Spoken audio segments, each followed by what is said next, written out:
Whilst you are soldering, you may find that you can no longer tin the tip. This is because of oxidization. To help recover the tip, we recommend a tip activator. The fine abrasives and additives will break the existing oxide layer with the lead-free pearls enclosing the solder tip.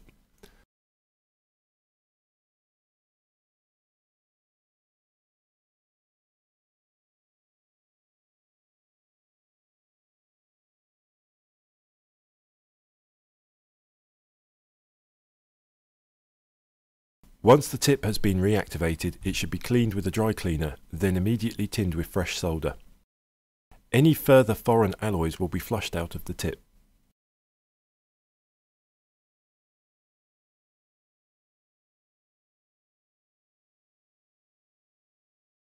Afterwards, clean the tip again and re-tin with fresh solder.